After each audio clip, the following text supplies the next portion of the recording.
Sister Olivia का missionary of charity समाज में प्रभु को समर्पित जीवन का संक्षिप्त परिचय।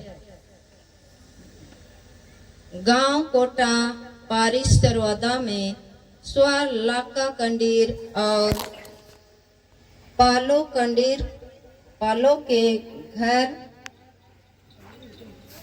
25 मार्च 1975 दो भाइयों आसाव कंडीर और अनंत कंडीर तथा बड़ी बहन सिंगी कंडीर के बाद सबसे छोटी सन्नी कंडीर का जन्म हुआ।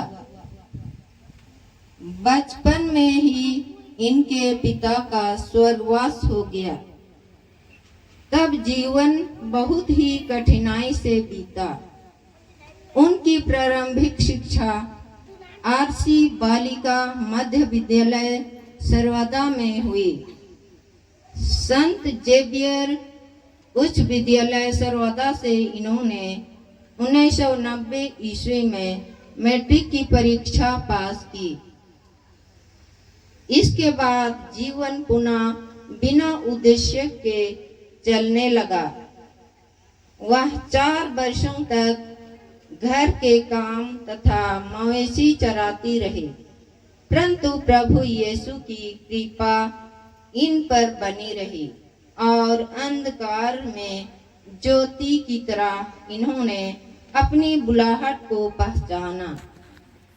1996 में वह निर्मल हृदय रांची गई। यहाँ से वह कोलकाता मदर हाउस में भेजी गई।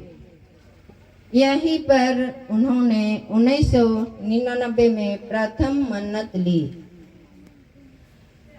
यहाँ से वह सन 2000 में प्रभु के लिए दीन दुखियों की सेवा हेतु पश्चिम अफ्रीका गई। घाना में उन्होंने 3 वर्षों तक सेवा कार्य किया।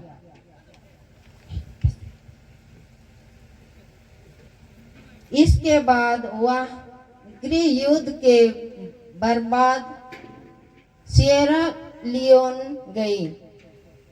यहाँ से वह अंतिम मन्नत के लिए सन 2005 ईस्वी में रोम गई।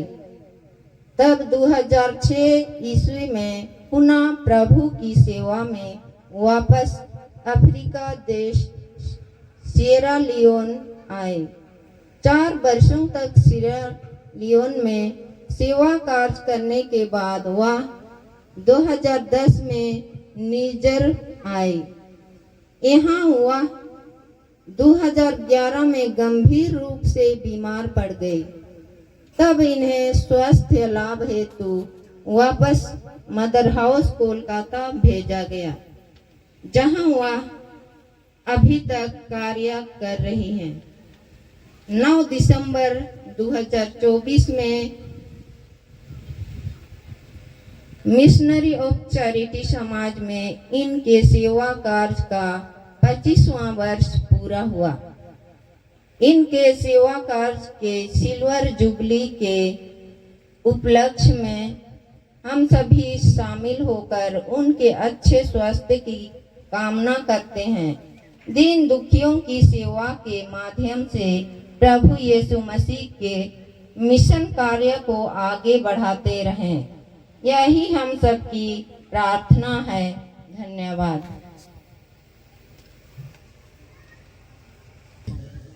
कठिनाइयों, चुनौतियों, विसंगतियों का सामना करते हुए ये प्रभु के शिष्य बनती हैं और इस कोटा गांव में ही केवल नहीं, लेकिन ये इस देश से वे विदेश भी जाती हैं और वहाँ प्रभु के ही लोगों की वहाँ पर सेवा करती हैं। यह दर्शाता है कि ईश्वर किस तरह हम मनुष्यों में, हर एक मनुष्यों में काम करता है। हम साधारणतः बहुत बार जब कभी भी हमारे जीवन में चुनौतियाँ, समस्याएं, विसंगतियाँ आती हैं, हम अपने जीवन को कोसने लगते हैं। बहुत बार हम सोचते हैं हे प्रभु मेरे ही साथ ऐसा क्यों, हे प्रभु मेरे ही परिवार के साथ ऐसे क्यों, हे प्रभु मेरा जन्म कोट्टा में ही क्यों। इस तरह की बात, तरह तरह की कई ऐसी बातें हम सोचते हैं, हमारे मन दिल में आते हैं, क्योंकि हम निरे मनुष्य हैं।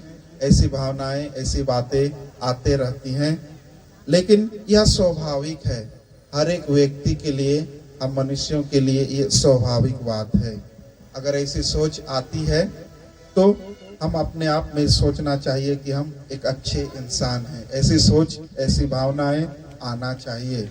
अगर ऐसी सोच, ऐसी भावनाएं हमारे जीवन में नहीं आती हैं तो हम ईश्वर को करीब से नहीं समझ पाते हैं कि ईश्वर ने हम सबों को इस दुनिया में क्यों भेजा है, हमारे माँ बाप के माध्यम से इस दुनिया में क्यों भेजा है।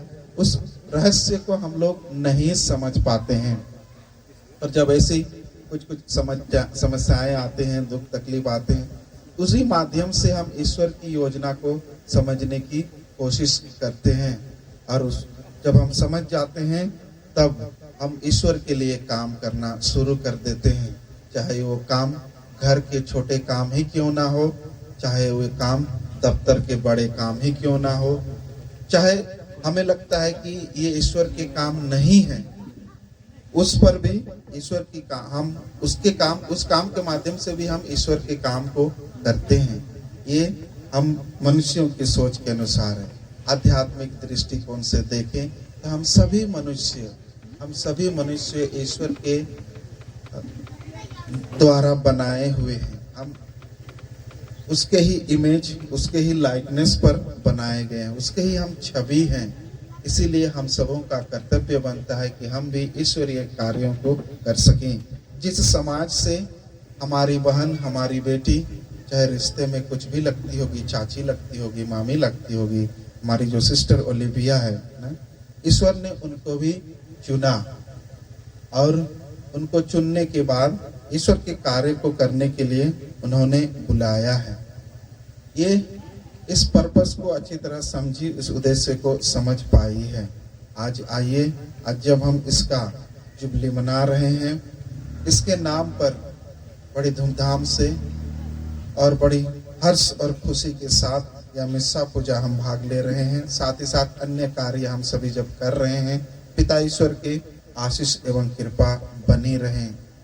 ईश्वर हम सभी मनुष्यों पर, हर एक जन, हमारे बेटे बेटियों पर, हमारे माता पिताओं पर, हमारे बुजुर्ग माता पिताओं पर ईश्वर की कृपा बनी रहे। आइए हम प्रार्थना करेंगे। प्रार्थना करने से पहले आइए तब सबसे पहले हम सभी कोई अपने मन हृदय को शुद्ध और पवित्र करें, ताकि हम सभी कोई शुद्ध और पवित्र हो करके इस मिस्सा पूजा में अच्छी तरह से भाग ले सकें और ईश्वर की योजना को अपने जीवन में आत्मसात करते हुए अपने छोटे बड़े कार्यों के माध्यम से हम सभी को ईश्वर की महिमा स्तुति कर सकें।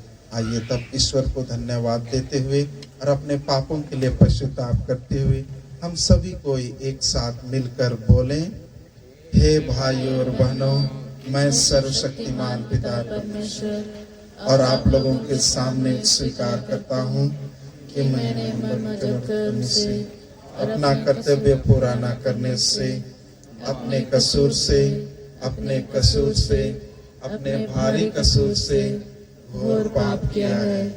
इसलिए मैंने नित्य कुमारी मरियम से, सब सदूतों, सब संतों और आप लोगों से, हे भाई और बहनों, विनती करती हूँ कि आप मेरे लिए प्रभु परमेश्वर से प्रार्थना करें। कुछ ऐसी भावनाएं रहती हैं जिसको हम सबके सामने व्यक्त नहीं कर पाते हैं, जिसके चलते हम दूसरों को ठेस पहुंचाते हैं। आइए ऐसी भावनाओं को पिता ईश्वर को चढ़ाएं और अपना संबंध ईश्वर से मजबूत करते हुए हम दया याचना की गीत गाएं।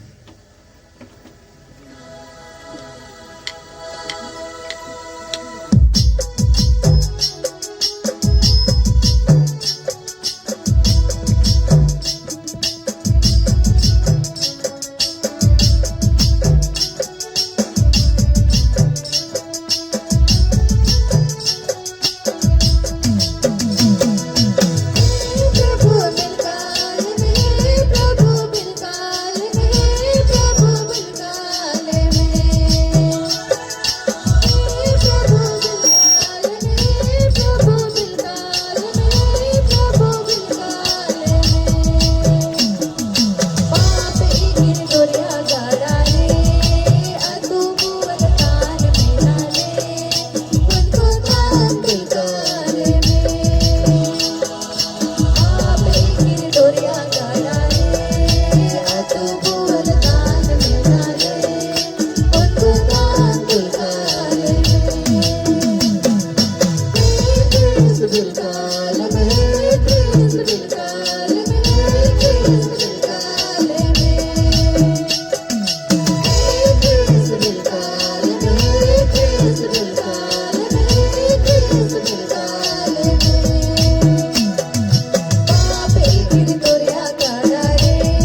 साथ हो।